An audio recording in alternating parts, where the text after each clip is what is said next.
Welcome back to a brand new episode of Bloore and Mandalore. I'm your host, Jeremy Bloore, and today I want to talk about the latest episode of Skeleton Crew, episode 7. Now, I'm going to do this on my balcony in my Japanese clogs.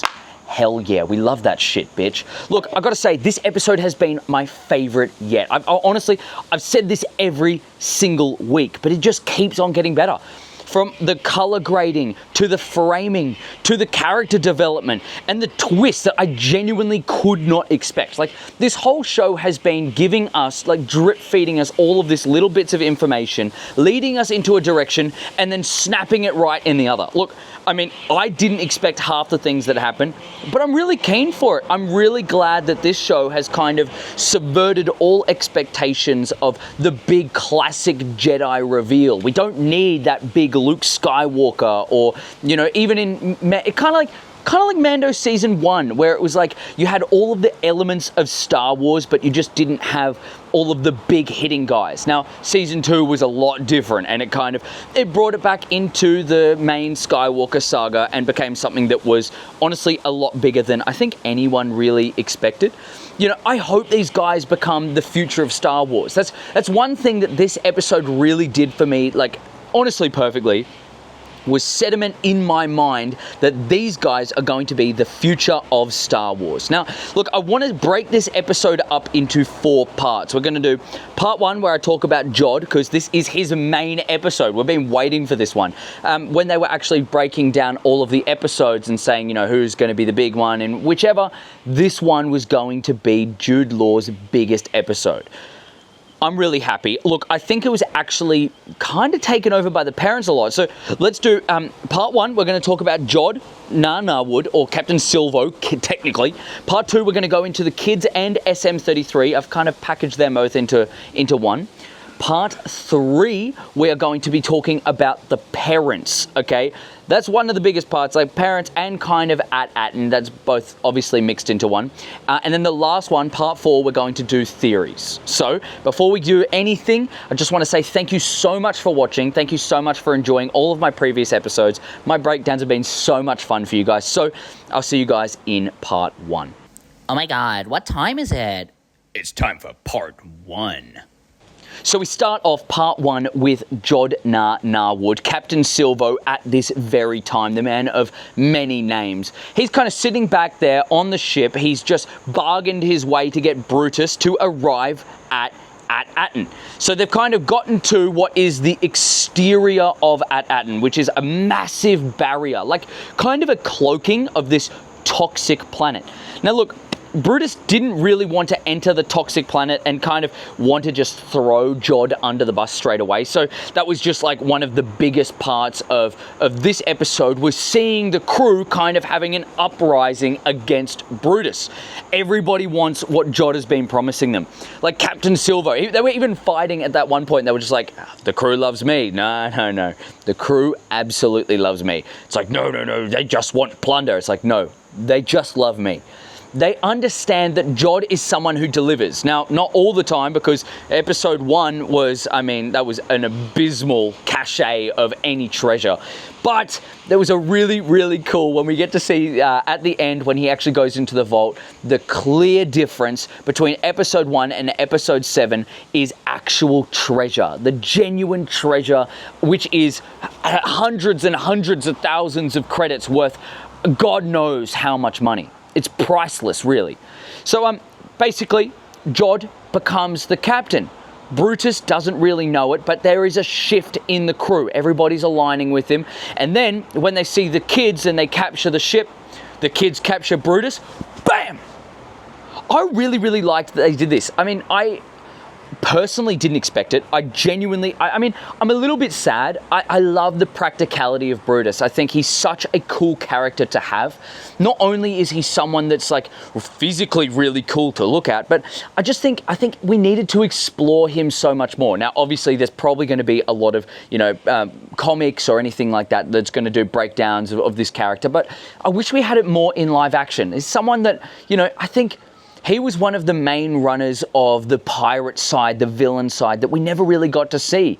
I think it's kind of ended now. That pirate aspect of Skeleton Crew is it's coming to an end. This is now into what I would consider to be the age of the Jedi. So that kind of use of Brutus was I think it was kind of wasted. I think his character itself wasn't utilized the way that it should have been, that it could have been, and honestly, they ever will, because we can't get him anymore. So when he held him in that claw and he shot him, not only is it dark, like what Skeleton Crew is proving to us is that they are able to break the boundaries of what is previously thought to be the most important part of Star Wars, which is that kind of child-friendly aspect while hinting at more adult content but never really touching on it. This one, bam, straight daylight, just destroys Brutus, and he goes in there and he takes over the kids. Now, I liked what the kids were doing in there, but I'll talk about that later in the other part. One of the interesting things that I saw with, I've got all my notes here, by the way, if anyone's like, oh, what are you doing with the book? One of the interesting parts that I saw with Jod was that he used his helmet straight away, okay? Captain Silvo went right back to being the guy from the very first episode. I did like it. I did think that kind of, he's putting on that character. I don't necessarily know if this is really him, but I feel like this is someone that he needs to be in order to feel like he's in charge, that he is, like cover your face so you can be a man of many names, someone that we already know he is. So look, I liked it. I thought it was really, really interesting, and it's not something that I expected them to bring back. I mean, yeah, I kind of did forget earlier when they were like, oh, well, we're going to keep Captain Brutus's ship. Sorry, no, not Captain Brutus. We're going to keep Captain Silvo's helmet and so on, and all that kind of stuff. But I didn't really think it was necessary to bring it back. But we did it, and we got a really cool character development there. Captain Silvo is just one of his personalities, and he's just slipped into that little dark side of that. What really, really, really annoyed me, you don't really need to sit more on that crew. I think that's just kind of like, they're going to turn to the tide of who's the strongest. And at this point, obviously, Captain Silvo is going to be the strongest. And SM-33 is there to destroy him. I love SM-33. I think I'll go into him more in the next part, but I just think SM-33 was seriously one of the coolest, if not the coolest droid. I think he's actually hit #1 spot for me. Like the moment they release a TVC figure, that's the vintage collection, if anyone's seen my other videos. The moment they release a TVC of SM-33, I have got it. It's right there. He's kind of like, he's in my dream character, like the character crew, you know what I mean? I've got Mando, SM-33, I've got the N1 Naboo Starfighter, and I've got the Onyx Cinder because I love the new Onyx Cinder. I don't like the old one. Anyways, killing SM-33 I thought was a really, really, I think it was a great choice. Not only did obviously SM-33 not die, but it was really cool to show that, hey, you know what? You are no use for me because you aren't aligned. You are not aligned to who I am, so boom, gone. They are not wasting time with this show. I think the pacing has been absolutely phenomenal. So killing him kind of set in stone that he is really the bad guy. He's not the nice guy anymore. He's not helping the kids. Yeah, before he turned off SM-33, and I keep on saying his name, the whole name all the time. But he turned him off and when they were on at Akron. But this time it's done. He's not playing around. He's not being nice. He has everything that he needs. He's at Aden, and he's got every single part of the puzzle that he needs, being the ship and the kids. So look, one thing that I thought was really interesting, later on when he gets the lightsaber, obviously he's killed SM-33 by this point, I found really interesting that I don't think he knows how to use a lightsaber properly. Now, when I was watching him, he's kind of like, he's looking like he's doing this one. Now, yeah, sure, okay, you can say he understands how to use it because he's pointing it, but I think that's just a rudimentary understanding. I talked about this before in a previous theory. This was way like early on. I think it was like episode 3 or something like that, when they had the B1 battle droid, and he looked at that specifically and he kind of held it up and he's just like, ugh, droids. He's shown a lot of disdain for droids. He's got that little bit of Jedi power. He doesn't have the massive amounts of he can't do any great Jedi abilities. But he does have the ability to pull things in kind of a rudimentary way, push things, and kind of imitate what could be a Jedi undercover. But I really don't think he has more. What I think is he was alive during around the Phantom Menace era, which is kind of when Din Djarin or Mando, they're kind of like, I mean, they're the same person, but it's just for people who don't know. Maybe they know it in on a surface level. So you know, that's around the same time when we get to see the flashback for him, and you've got the big B1, like the B2 battle droid, and he's like, "Brr," and then that Mandalorian's coming. So I think it was around that time. I personally think that the name of his master was Na Wood. Jod is his real name, but he's just, or even that's a fake name, doesn't matter. But the last name is Na Wood, and then he's taken his master's whole credentials and he's gone into a life of piracy to try to survive on his own. Like, he escaped all of the Jedi problems and the Jedi trials and all that kind of stuff, and he went into what is now his own reality. Because we saw him later on when he was talking to Wim, he's like, create your own. Basically, this is kind of a really rudimentary idea, and I'm kind of paraphrasing heavily, but he's basically like, create your own life, do what you want to do. Okay, yeah, forget about your family, forget about all that kind of stuff. I think that is mirroring what he had. Forget about your previous life, being him forgetting about the Jedi. Create your own life, which is the pirates. I think it's kind of something like Yondu. When Yondu's there and he's like, I ain't your father, but I am your daddy. You know what I mean? And he's kind of like, and he takes him under his wing. I think it could be cool that a pirate has taken Jod under his wing and he's become someone that maybe he wasn't expecting to be. Maybe, and it doesn't matter. He becomes the bad pirate. I'm kind of skipping on a little bit more because I don't think the whole part of like getting to Atten was very necessary. He snuck onto the ship, and you know, I think the kids, that was their main time.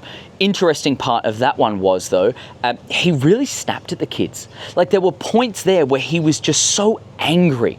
Like, he was really just, he was so sick. He was talking about how much he hated them and how he wanted to kill their parents, which is a big thing that I want to remind you later when I talk about the parents part.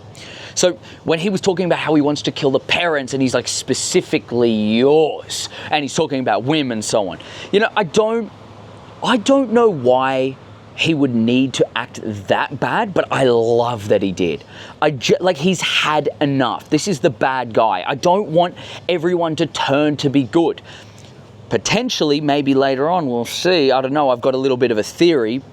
I'll expand on it a bit later, but I think maybe Jod's going to die in the next episode. I think maybe the kids might be the people to kill him.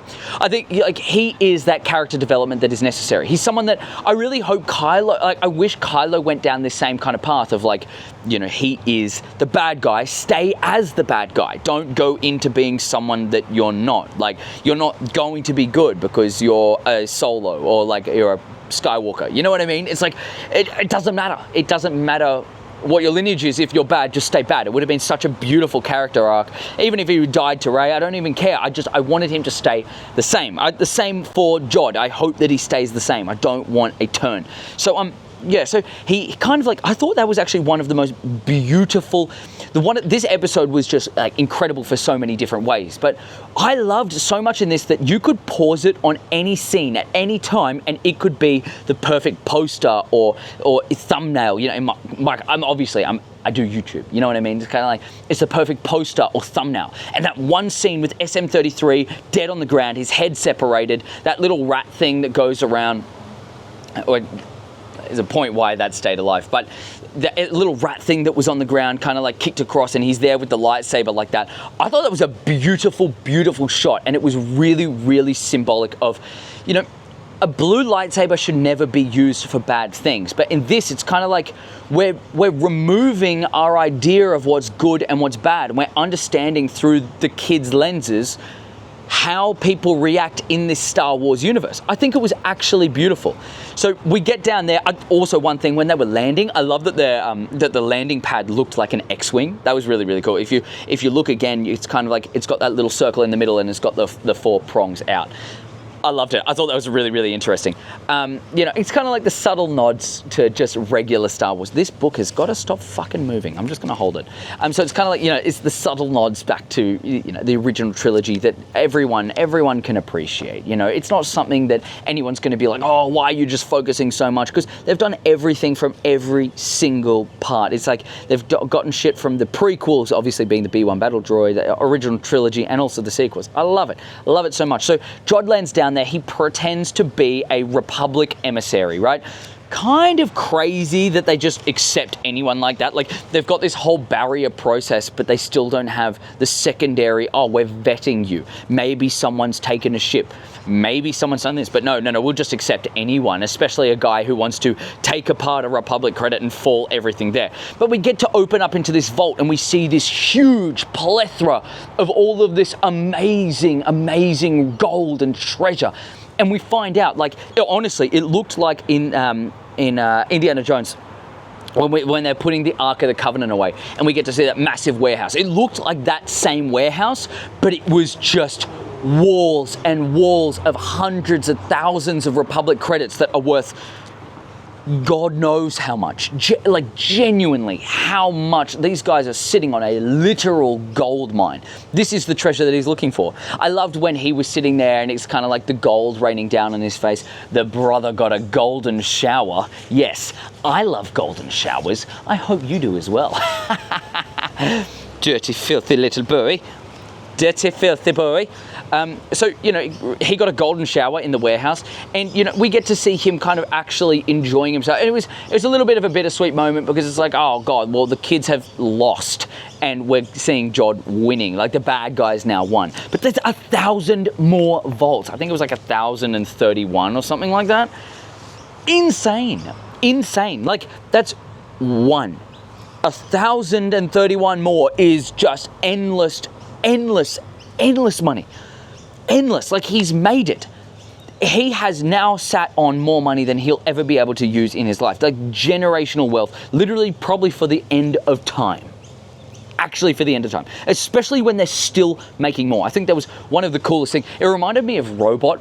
I don't know if you guys have ever seen that movie, the robot with not iRobot, with Will Smith. It's that, like, clanking animated movie. You know what I mean? And it was like, they had that one scene, it was like, boom, bam, boom, really reminded me of that. If someone wants to do an edit of that, like, put on that music, and they've got that scene, that would be cool. That would be cool. So last part of that, what I want to end on is Jod tries to kill the kids. Now, I don't know if he's trying to kill the kids or if he's trying to kill the parents. That's something that we'll have to find out a little bit later. This next week's episode, I mean, look, I wish they could do more. It feels right now like they couldn't expand on it any more than this, but, you know, we'll see how it goes. So, look, that's going to be the end of Jod. Let's get into part 2, the kids and SM-33. Oh, this one's going to be a real doozy. Oh, yeah, it's part 2, baby. So the kids in this episode, they have done a fantastic job of acting. I just want to say that, like, straight out of the gate. They have done one of the most beautiful performances that I have ever seen in Star Wars, especially of someone of that age. They've obviously had Jude Law coming out and actually mentoring them as kids and kind of, you know, being someone to guide them along their journey. But I've got to say, like, straight out of the bat, I just want to appreciate how good these kids are and how much it matters to, I mean, not even just, it matters to me, but, like, to all fans, like, how much it matters to have such a good performance. To follow something like The Acolyte is not only a blessing for Skeleton Crew, but it's also something that is really, really hard to do to make right. So, you know, okay, obviously, you know, it's not hard to make right what The Acolyte did wrong, but, you know what I mean.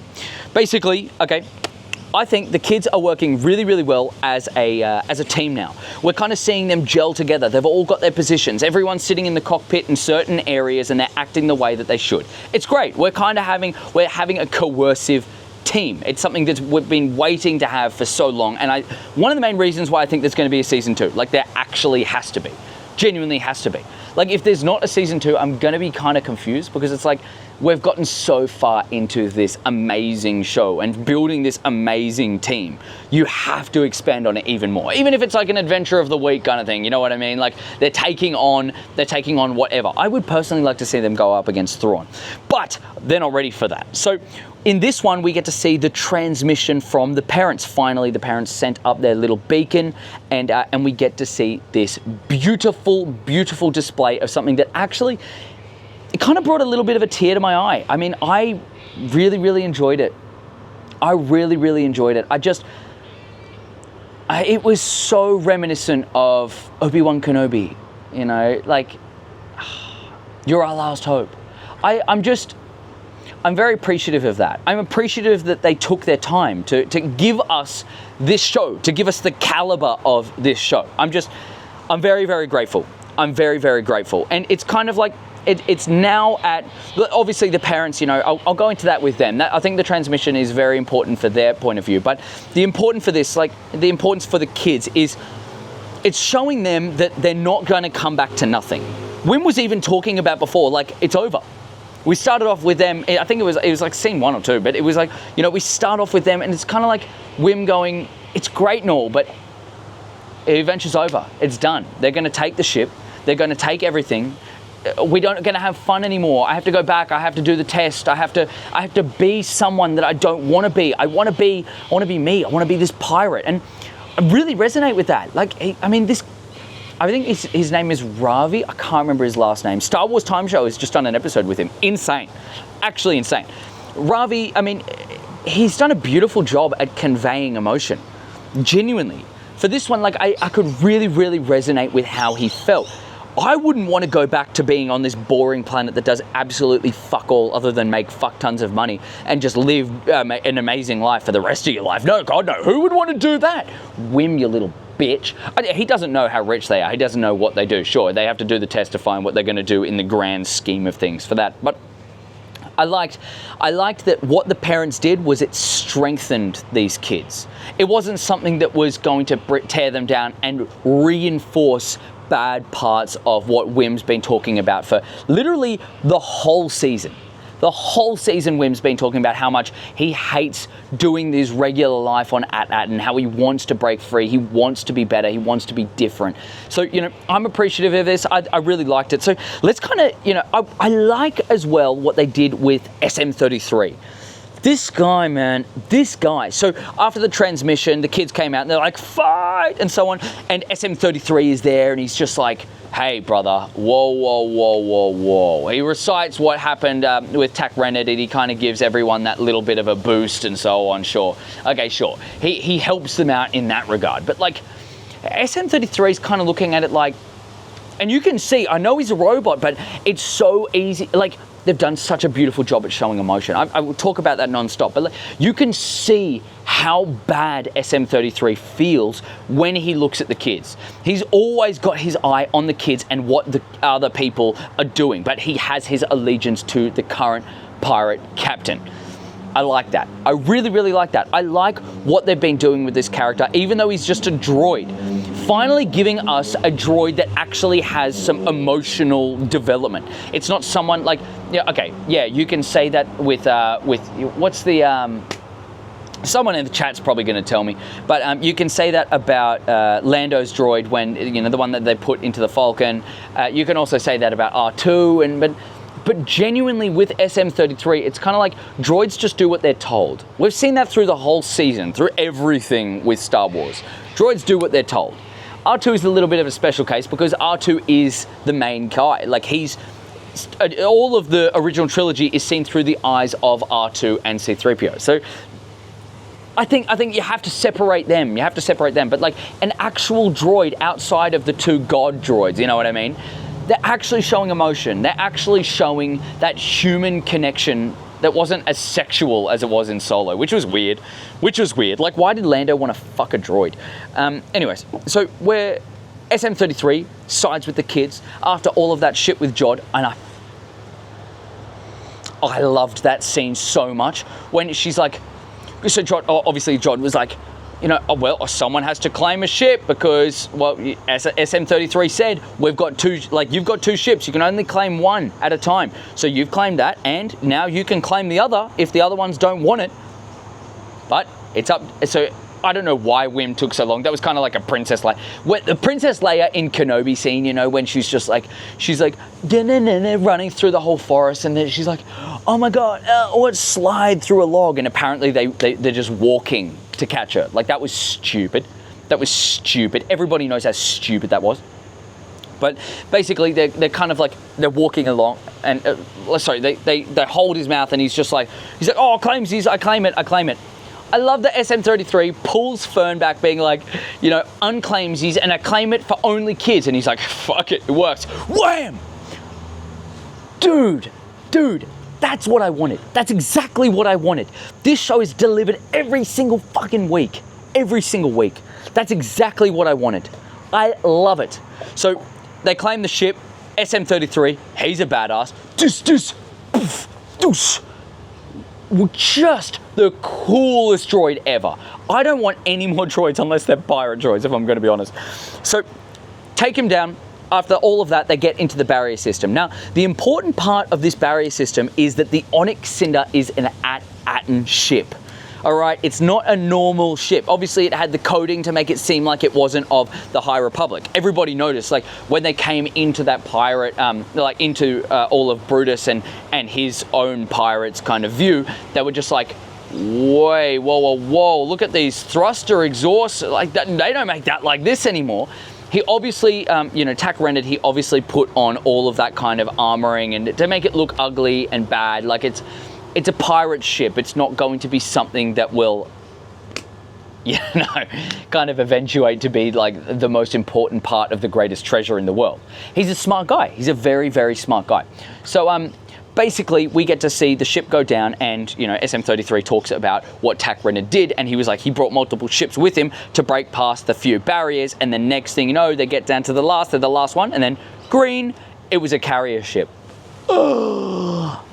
I think I like that. I really, really like that. I like that they're doing things without even allowing us to interpret. This is just, look, it was an At-Atten carrier ship. It was really important because that's the one that brought in all of either the Republic emissaries or it brought in, it brought out, I guess, all of their, you know, main cargo, which is money. It's so funny. You know what I mean? So, crazy. When Jod comes out and he kills SM33, I was really upset with that, but I don't actually think he's dead. The main reason why I don't think he's dead, not only is he the coolest droid, but he's not dead because we actually got to see Jod kick away that little kind of, it's kind of like a caterpillar mouse hamster. You know what I mean? It's kind of like, it's cool. I like it. I have no bad blood with that dude. But, you know, so he kind of kicked him to the side. And droids can be fixed. We've literally seen C-3PO had his head removed and placed on a B-1 battle droid. He's just powered down. He's actually just powered down. We're going to need KB to actually repair him or even the people on At-Atten. Repair him, make him better, bring him back to what he was before. He's not dead. He's really not dead. I was really worried for a second, but I kind of I moved on straight away. I don't think anything else really is that important for the rest of this. It was kind of like, you know, obviously Jod finding out about all of this. I don't know why they got through not like all the security droids just saw him and they were like, yeah, sure, he's a Republic emissary. You know what I mean? Like, it was a bit stupid. But the kids get there and they get to see their parents again. I've got a big theory about this. I've got a really, really big theory about this. So stay until the end if you can. This won't be long. I've only got a few. You can even check down on the little YouTube scrubby thing. You don't have long. Part 3 is not going to be that long. But I have a big theory about Wim. I think that he's going to use the Force in this next one, and I'll explain why a little bit later. So, parents united with the kids. Let's move on to part 3, the parents. I really put so much emphasis into these. Yeah, it's part 3. So we started off with the parents, and I kind of started off every single part like this. Sorry, that's kind of like a little bit boring. Started off with the parents, and they were sending the transmitter. Not only was that framing fucking gorgeous, it was just, the color grading in this is amazing. Everything in it, it felt like it was one of those canine dog chases. I like that the parents kind of got a little bit of a shine in this one, that they're not going to be these useless people anymore. Yes, okay, so we saw them in the other one and they were like, we've got to do something. We've got to be better than the supervisor's not going to send anything out there. No one's going to find out about these kids and they're not going to find our kids. Let's send it. Let's transmit. Now, the transmission itself for the parent side, it meant a lot. It didn't mean a lot just because it was something that, you know, that you're not allowed to send a transmission out, so the parents were doing a lot there. But it meant a lot for the character development of not only the parents, but the kids. The parents now, as I alluded to before, they are boosting the kids. They're allowing them to be comfortable in this adventure. Now, we know that the kids are going to come back and it's not going to be the same at Atten. Now, I really liked what Beyond the Dune Sea talked about in their previous episode. They've got a breakdown right now. I filmed this late. I'm sorry for this being late. They've got an episode out right now. I'm sure they would have broken down. I haven't seen it yet. But they talked about in the previous one how it's very similar to what Frodo was like in the end of The Return of the King. When they came back to Hobbiton, it wasn't the same. It wasn't the same characters. It wasn't the same Shire, you know.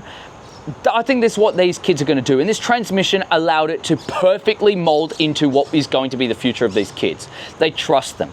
They know they're going to be okay. They're just telling them, hey, look, we know what you're going to do. We trust that you are going to find your way back and you're going to be successful. Don't worry about it. Just know that we're here and that we're waiting and you can come back. It's going to be okay. It's a really, really important part of the kids' future journey. Hopefully season 2, hopefully whatever. I do want to say though, when we got to see Neil's dad, isn't that dude one of the sexiest guys ever? I was actually kind of like, dude's like a Giga Chad. Dude's a Giga Chad elephant. I kind of got a little bit turned on. My pants got very, very stiff. So Neil's dad, sexy. I hope, dude, when Neil turns into that tusky warrior, bro, I can't even explain the when he's of age, Neil, I reckon people are going to make some very, very daunting edits, sexual edits of Neil, because he's going to have those big, sexy tusks. I'm already seeing it with the dad. I'm already seeing it with the dad. Imagine what it's going to be like for Neil. So I really liked as well. Obviously, this is going to be shorter, but I really liked when they had with KB when they were coming down. The parents like KB's parents, yeah, she's actually got parents. They're not just robots, or she's not just, like Seth said, just not just parked in Fern's garage like we always see her every single fucking time. KB's parents had a beacon on it, and they were able to all be like, oh my God, it's actually KB, it's the kids, right? They're coming down on this cargo ship. So look, is there going to be a punishment for these parents? I don't know. Is something going to happen on Atten that, you know, they're going to be in disastrous danger? I don't think so. It all depends on who the supervisor is and where they go with the supervisor. Now, we kind of ended off with a lot of threats from Jod saying that he's going to kill the parents, and he's standing there at the end with a lightsaber to what, I mean, both the kids and the parents, but do you think it's going to happen? I mean, chuck in the comments down below what you guys think, but I don't know. I don't actually think he's going to kill. I don't think he's going to kill the parents. I think he's going to get very, very close. I think he's going to damage them greatly. But I think this is the time that the parents need to actually stand up for the kids. They've done it so far. They've showed their way. They've shown their loyalty to their kids. Great, they're parents, you know, far out. They've shown their loyalty to their kids. They need to show it even more right now and just give us that McLovin. Give us the takedown of Jod, even if they hold him down and the security droids have to pry them off, because, I mean, hopefully they realize that he's not a Republic emissary, that he's a fucking pirate. He has to go talk to the supervisor, sure. I mean, they did say that in the end. They were like, oh, well, you know, if you want to clear this, then we've got to go talk to the supervisor, and he's going to be like, okay, ha, ha, ha. You know what I mean? It's kind of like, okay, sure. I hope they do. I hope they take him down. I hope this is going to be something where we actually get to see the parents. They started off so badly. I hope we get to see them have that massive peak of just peak parenthood. Save your kids. Save your kids. So let's take this into part 4, the theories. Get ready for part 4 with Bloore on Mandalore on the floor. I got a few theories for this latest episode, well, the last episode of Skeleton Crew, Season 1. I'm going to say season, not series. Season 1, because I want there to be a Season 2. Number 1, I've seen a lot of this online, but it was the first thing that I thought of when I saw the kind of control. Now, we got admitted on the end credit scene that, well, not end credit scene, in the ending credits, that the voice of the supervisor is Stephen Fry. None other than Stephen Fry. We haven't seen Tack Renard's face. But I think that Tak Renard is the supervisor on At Aden. I think that he did a mutiny against all of everyone on this massive Republic mint. It's the reason why all of it is controlled by droids. No one knew who the supervisor was before, so they're not going to know who it was now. Everyone just knows that it's maybe probably a different voice, or they've all grown up with this one voice. Somehow, some way, Tak Renard is alive. I actually think that the supervisor is going to be him. If there's any way to be able to pay for an extended life, I think they've got enough money to do it, or at least find a way to keep him alive. Maybe he's got the Force, maybe he's got whatever. That's, I think, why they let through the Onyx Cinder. It's why the Onyx Cinder was buried there, and he had a kind of...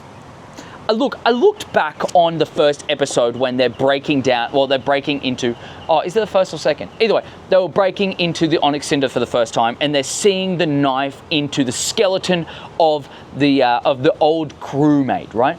Now, we were told by SM33 that it was a stripper, basically, a stripper that took down Tak Renard and his first mate. Look at the skeleton. It did not look like a weak way. We know it's a weak way because we got to see a loose, kind of like a loose transmission of, Tak Renard when he was in the lair of Lanupa, or the war planet. So I think that is actually a viable idea. It's a viable theory. So next one. I think this is probably going to be. Actually, no. I'll do this. I'll do one and then I'll do the big one. I think droids are either going to kill or capture Jod. I think Jod's going to be done for. He has to die he actually has to die in this last episode. I don't want him to continue. I think he's going to be that big bad that propels them into being the skeleton crew that they need to be. I don't want him to be someone who's going to turn coat. He needs to stay evil. He needs to stay controlled. Even if they use him for something on At Aden and they don't kill him, but they capture him and he's not going to be a threat anymore. That has to be the biggest bit. Genuinely, or even if he just, he teaches him later. I just don't want to see him survive. I really don't. And if I do, I don't want to see him be free. It sounds so bad. It actually does. It sounds bad. But it's not meant to be in a bad way. Last one, the big one. We know out of so many situations in Star Wars that a strong event that is kind of like in Avatar, where it unlocks your bending, a strong event, something that is very, mentally taxing, that is what grants a user the ability to use the Force. It's that turning point, the straw that breaks the camel's back. I think in this next scene, when Wim, his parents, Jod with the lightsaber, he goes to attack the parents. He's there. We know he doesn't know how to use it properly. He's using it like a baseball, or I know I say baseball bat. He's using it like a hammer, not a sword. He's like, ah! Wim. Not today, bitch ass. I actually think this is going to be that kind of Nexus event, or the Genesis event for Wim to be able to create Force energy. I think he's going to be able to pull people. He's going to be able to pull the lightsaber, attack Jod. Even if he doesn't kill him, he's going to disarm him. He might lose an arm, lose a limb at all. That's like a big Star Wars thing anyway, right? So he's going to lose a limb. He's going to do anything, and we get to see Wim finally stand up, finally be the forceful user that we needed him to be. Tell me what you guys think. I think I'm going to end the episode there, but tell me what you guys think. I'm so grateful to have every single one of you here commenting all the time. I know I talked about a fan segment and how I kind of removed it last episode, because what I want to do is I want to do a kind of I want to talk to you guys. At one point, I really want to do a live questions after an episode, or even live questions a week, where I do a live, I get all of you on so I can talk to all of you. I want to experience the kind of love that you've given me. I want to give it right back to you. So I want to talk to everyone in a live. Hopefully we can get that set up soon. I don't know why I did that. I meant this. Hopefully we can get that set up soon. That'd be so much fun. I'd love to talk to all of you. So no fan questions this week. It won't be for the foreseeable future until I get that one sorted. But I've seen a lot of positivity. I can't wait to see the end of this one. I hope you guys like this breakdown. If you do, please consider, you don't have to, consider liking it. It really helps me out. It helps me kind of send out more, like my videos out to more people, because more people, like with interactions, it's kind of, you know, it does whatever. Comment down below anything that you thought I got wrong, that you would add to my theories, and kind of, you know, where you think it's going to go. I'm really interested, especially you, Phidias.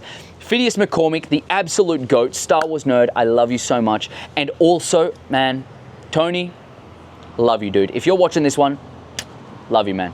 Absolutely love you. And don't even get me started. If Beyond the GNC, Connor, Seth, if you guys are watching this one, I love you. I love you. Let me know down below if you do watch it. If you don't, it's okay. You don't have to. You really don't have to. I love you all. Thank you so much. And if you're watching this at the end, you don't have to say anything. I'm not going to do the same thing this episode, but I love you all. And I love you specifically, you. The person who I'm looking to in the camera, I love you. I'll catch you guys in the next one. Ciao, motherfuckers.